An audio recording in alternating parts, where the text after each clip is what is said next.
নবীজি বলছেন একদিন সাহাবীদের মজমায় একদিকে তাকাইয়া বলছেন যুদ্ধের জন্য ফান্ড কালেকশন করতেছে, দান।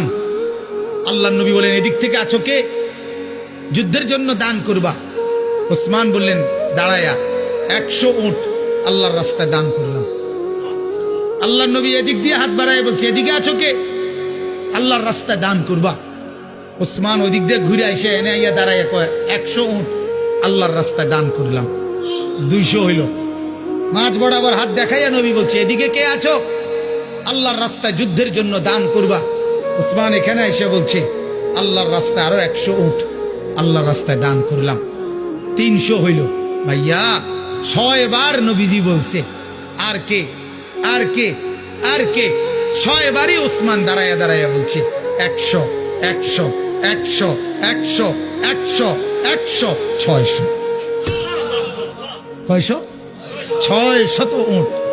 এবার আল্লাহর নবী হাসি দিছে আর ওসমান দাঁড়াই আবার বলছি ইয়া রাসূলুল্লাহ 100 ঘোড়াও আল্লাহর রাস্তায় দান করলাম। নবীজি খুশিতে চেহারা মুবারক নূরের চেহারা চিকচিক করছে। হযরত ওসমান বলছে ইয়া রাসূলুল্লাহ একটু অপেক্ষা করেন, আমার দান করা শেষ হয় নাই, আমি ঘরের থেকে একটু আইতে আছি। হযরত ওসমান ঘরে গেছেন, রুমাল বিছিয়ে দিয়া বিবিকে বললেন স্বর্ণ গহনা অলংকার যা আছে সব দাও। স্ত্রী বললেন কেন?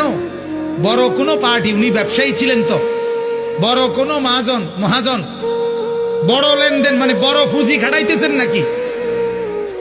হযরত ওসমান বললেন হ্যাঁ বিবি, আজ আরশে আজিমের মালিকের সাথে পুঁজি খাটাইতেছে। আজকের মহাজন সবচেয়ে বড় মহাজন, আজ জান্নাতের বিনিময়ে পুঁজি খাটাচ্ছি বিবি। হযরত ওসমান সমস্ত গহনা স্বর্ণ রৌপ্য নিয়ে আল্লাহর নবীর সামনে রুমাল খুলে দিছে।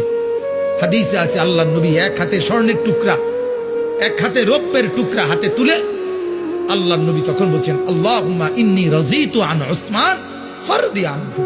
আল্লাহ, আমি জমিনে আমার ওসমানের উপরে রাজি হয়ে গেলাম, আপনি আরশে তার উপরে রাজি হয়েছেন। আমি জমিনে রাজি, আপনি আরশে রাজি হন।